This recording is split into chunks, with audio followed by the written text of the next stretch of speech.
মহাপ্রভু খুব খুশি হয়েছে। কোথায়? শিবানন্দ এসেছে যখন তাকে একটু ডাকো। তো শিবানন্দকে যখন ডেকে পাঠালো, শিবানন্দ এসে সপরিবারে মহাপ্রভুর সামনে দাঁড়ালো। যে সপরিবারে মহাপ্রভুর সামনে দাঁড়িয়েছে, তা মহাপ্রভু প্রশ্ন করছে, শিবানন্দ ভালোই দেখছি তুমি কৃষ্ণ ভজনের মধ্যে রেখেছো, তোমার পরিবারকে নিয়ে এসেছো, স্ত্রী আর 3 সন্তানকে নিয়ে এসেছো, খুব ভালো হয়েছে। তা আমি দেখছি তোমার এই ছোট ছেলে, আহা, এর অনেক বয়স কম, ওর বয়স কত হয়েছে? শিবানন্দ বলছে, প্রভু সবে 7 বছর হয়েছে। তা তোমার এই ছেলের নাম কি রেখেছো? শিবানন্দ বলছে, প্রভুর নাম রেখেছে আমি পরমানন্দ সেন। পরমানন্দ সেন তোমার পুত্রের নাম রেখেছো, বেশ ভালো কথা। তা তোমার পুত্রকে একটু আমার কাছে পাঠাও। এসো এসো, তুমি আমার কাছে এসো। তা কাছাকাছি যখন গেল, বলছে, দেখো তোমার বাবা যতটাই তোমার নাম দিক না কেন পরমানন্দ সেন, আমার ইচ্ছা করছে আমি তোমাকে একটা নাম দিই। সেই নাম হবে তোমার পুরীদাস। কেন জানো? তোমার মা তোমাকে গর্ভে করে এই পুরীধামের মন্দিরে একবার পরমানন্দ প্রেমে বিভোর হয়ে কৃষ্ণ ভজন শ্রবণ করেছিল।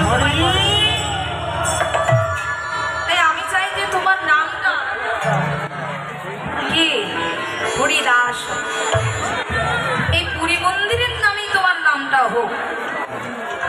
এবার ভালো করে ছেলেটার মুখটা দেখছে, যেই মুখমণ্ডলে হাত দিয়েছে মহাপ্রভু, ওর মুখমণ্ডলে হাত দিয়ে মহাপ্রভু বলে,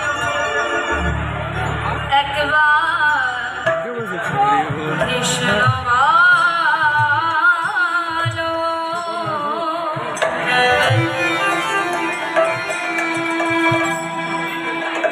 একবার